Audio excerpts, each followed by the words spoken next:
Alright guys, Combat Saturday. Today's topic, we're going to discuss how power comes from the ground. Okay, this is a really important concept, not only in the internal Chinese martial arts, but in all martial arts really, even if people don't realize it, it's very important, okay? Now you look at a bird takes off, it has to push off with those legs, right? Maybe very small legs, very small feet, but it still has to do that, okay? Same thing, okay? Whenever you step off, whenever you move, whenever you want to generate power, okay, you have to use the ground, all right? Now remember, there are two ways to generate power, okay, and to move: stepping and pivoting. It's the only ways.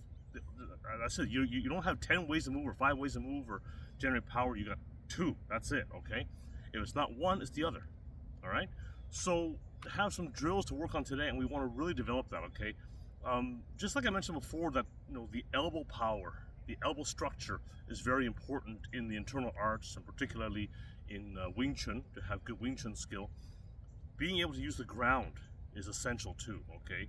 And once again, if you can't do it, you're never going to be any good, all right? And the major reason why there's so many guys out there who suck, let's face it, okay, a lot of guys suck and don't know what the hell they're doing, is because they never spent the time to develop these skills: the elbow structure, the rooting, being able to use the ground, being able to use that the whole body power. If you never get that, you're never gonna be any good. I don't care how fancy your techniques are. I don't care how pretty your forms are. Okay, if you don't get that, you will suck. Simple as that. Okay. Uh, so anyway, so a few things to work on here. We're gonna work on shifting. We're gonna work on pivoting, and we're going to work on stepping. Okay. Now, shifting is a form of pivoting as well. So just in case because I did mention there's only two ways to generate power, but shifting is a form of pivoting. So that's why. But it is a bit different than regular pivoting on one foot. So that's why I differentiate. Okay. All right. So let's start with shifting. All right. Here we go. So open up into your Yiji Kingdom stance. So out, out, out. Okay, and now what we're going to do here, now I mentioned before that some people shift on their heels, some people shift on the center of the foot or the ball of the foot or whatever. The key is whatever part of the foot you choose to shift on, all right, you have to make sure you don't lose your center, okay? Because I've seen guys before, it was a Wing Chun teacher from mainland China, and he was doing the shifting, but he's swinging way out, losing the center. So I mean, that's just garbage. Okay, but if you do it here, now I don't go on my heels. I go more on the center of my foot, but I'm still in center. So this is the pak sao hand. I can also jong sao, whatever. All right, but just get your hand out there and connect that elbow with your hip. And very important is that whenever you're doing this, right, you don't want to be rising up and down. You want to almost like you're grinding your feet into the floor. Like if it was possible and you had a soft floor, you would actually be pushing your foot into it, okay? You're grinding into it. You're using that power. You're using, right, that whole, again, you using the ground, okay? 2, 3, 1, 2, 3, 4, okay? And you can use the different hand techniques. So you can start with a pak sao. You can do like a jump sao, going down. It's very similar, but it's going forwards and downwards, okay? All right, you can do palm strike. This is the spade palm strike. Okay? I can even go to the side. There's one movement where I will go like one, spade palm, chop, and then back to center, right? 1, 2, 3. And I can do the other side too. 1, 2, 3. Right? See? 1, 2, 3. 1, 2, 3. But all the time, I'm using the ground. You notice here, this is my regular height. But I've been down here the whole time because you want to be, rooted and using the ground. Okay? All right. Now for pivoting. All right. Now that was shifting. That was 2 feet. Okay. Pivoting is done only on 1 foot. All right. So here, one of the best ways to train, you can do it stationary, but I found that stepping and then pivoting works a bit better. So what I might do is I might step here. So step, pivot, pivot, step, pivot, pivot. Okay, so stepping in. Okay, so what you find here is that when you step, you can also go a little bit to one side, because oftentimes you'll do that, right? If I throw like a 1-2, I'm a little bit more this way. 1-2, a little bit more this way. 1-3. Now I'm this way, right? 1-2. I go here, this way. Right? See? So it's that kind of thing. Okay. So step then pivot. Okay. So step, pivot. Step, pivot. Step, pivot. Step, pivot. Okay. Step, pivot. Pivot. Always be aware of your routing. Pivot. Pivot. And again, just like with the shifting, I was trying to drive my foot into the ground. You're doing the same thing here. Okay. Remember, body mechanics don't change. How it actually looks, the end product might change a little bit. Okay. But body mechanics do not change. It's going to be the same thing. You have to be connected. You have to be structured. You have to be rooted. Okay, you have to use the ground. These things never change. They don't change. All right. Now you look at in Muay Thai and kickboxing, when they do a leg kick, what are they doing? All right, they're taking a foot out, getting into it, and bang, and they're driving the foot in the ground. They're stepping in and making themselves low, and boom, right, and they're doing it right. You're coming here, everything comes out here, right, and that's how they generate power. Okay, again, you're using the ground. Okay, the body mechanic structure, these things never ever change. Okay, so you're stepping here. Okay, 1, pivot. 2, I'm using the ground. Using the ground. See, so off the side, off to that side. Right? So that's how you use it. And when you're doing your punching and you're pivoting as well on your punches, again, you're driving those feet into the ground. All right, I'm going to say it 1,000 times if I have to. Okay, body mechanics don't change. Drive your feet into the ground, stay rooted. Okay, and the last thing I'm going to cover here is the stepping itself. And the best way to develop this is by using the stepping from Xing Yi. Xing Yi is internal martial art, and the translation is my Mandarin sucks, okay, but I know the translation is strength and intent boxing, and it's actually derived from spear techniques in the ancient times. General Yu Fei, I believe. And yeah, and so it's very, very old, and of course with spears and staffs and things, you're out in the battlefield. Okay, it's very important that you have good structure. I mean, your life will depend on it. Okay, so you really need that. Okay, and that's where it comes from. But this has been adapted later on to the hands, and Xing Yi is also known as a 5-element fist.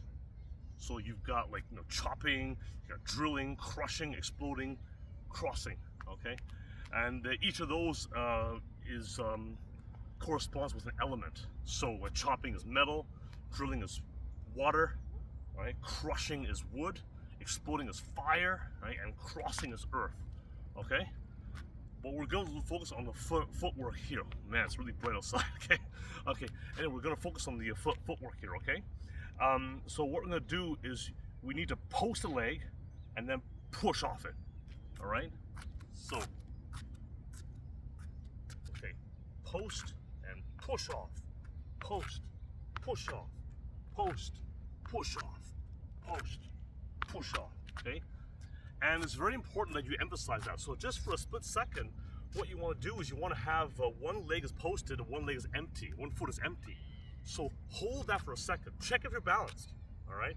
And then push off. Okay? So post, boom, post, boom, post, boom. Okay? I'm exaggerating the foot coming off the ground just to show you that one is empty, one is rooted. Okay, in real life, it's going to be more rooted. In fact, the foot might not even come off the ground at all. Okay. Now remember, This is more of a training exercise than a practical application. It's really to teach you to use that posted leg. So, you know, to use, again, using the ground, and you know, that posted leg is your launch platform. Okay, that's what you're launching off of. All right. So when we're doing this, boom, boom, boom. Well, that could easily be me just walking around, boom, boom, right? I feel, boom, right? I'm not, you know, right from here. It's teaching me that posted leg, right? Right? You see, you're learning to blast off and use that internal power, okay? And so that's a zigzag pattern, and it can also be done in a straight line, okay? And I'm gonna go over the first element, the first technique in the Xingyi, which is usually taught, and that's the Pi Chuan. Pi Chuan means the chopping hand, okay? Pi is chopping, okay? And then you have drilling is called Zuan, and then this is called Bang, and Pow Chuan, exploding. It's easy to remember, right? Explode, pow, pow, right? And then Heng Chuan is crossing, when you cross over, crossing, okay? Yeah, that's all earth, Heng Chuan, okay? So what we're gonna do here, this is a straight line. So it's very similar, only we're going on a straight line instead of doing zigzag, see? So one, post, post, post, post. So some people will actually stomp the ground to really emphasize that, okay? So they might go like, you know, bang, boom, bang, boom, bang, right like that, okay? If it helps you train, go ahead, all right? I don't think you have to do that. Sifu Paul actually used to do it really hard on concrete, and his knees are kind of screwed up now, so I don't know if that's really the best thing to do, okay? But you know, a little bit, just to feel it, go ahead, all right? All right, so what we're doing here, the Pi Chuan. All right, first of all, when you open the form in Xingyi, I bring my hands up, I bend my legs here, I drill up, and then I go into, this is called the Santi Si, the Santi stance. This is your ready stance. Okay, now from here, I'll go 1, 2. See, so there's the posting leg right here. 1, 2. 1, 2. See, so drill up, chop down. Drill up, chop down. See? See, so here, drill up, chop down. See? Post the leg, pause for a second. Are you balanced? Chop down.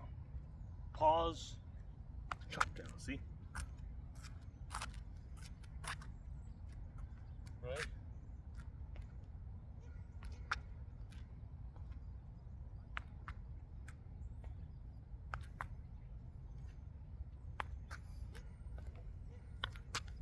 Okay.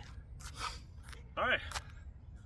So that's the you know, and you can also isolate the stepping as well. Now we're doing a full stepping, step through everything of that, but you could also isolate it by just doing half steps. So we did full steps. A half step is simply like here, just like we did with the pivoting, right? This is called a box step. Boom, boom, boom, boom. And when you do it, when you're stepping around, try not to have your body too rigid. Some people are so rigid, they're so damn stiff. You know, and you know that's not. There's no life there. There's no flow. Okay, so when you're moving, right? Don't be afraid to let your body move naturally. Okay, the body will move a little bit. Boom, boom, boom, boom. Right? See, 1, 2, 3, 4. Boom, boom, boom. Right? See, so you're learning to let go, but again, you know, you're always using that rooting, that ground energy. Okay. All right. So remember your review here. We got the shifting. We got the pivoting on the single foot. Okay. You can and you can step and then pivot, right? Step, then pivot, right? You can even pivot on the back foot too, if you want to. See, look at that. I went back here, and now I changed leads, okay? It's a bit more advanced. Just stick with the front leg for now, okay? And then we have the zigzag stepping, and then we have the straight line stepping, the peach one, okay? And both are useful, okay? Just remember, connect the body. Power comes from the ground. Never ever forget that. Stay rooted, use that ground energy, okay? All right, so anyways, today might be a good day to train indoors. It's gonna get really hot today. We have some kind of a freakish heat wave happening here in September, here in Ontario here. So anyways, apparently it's gonna be almost 40 degrees. It wasn't even 40 degrees in Mexico, Christ. Anyways, that's it. See you guys soon.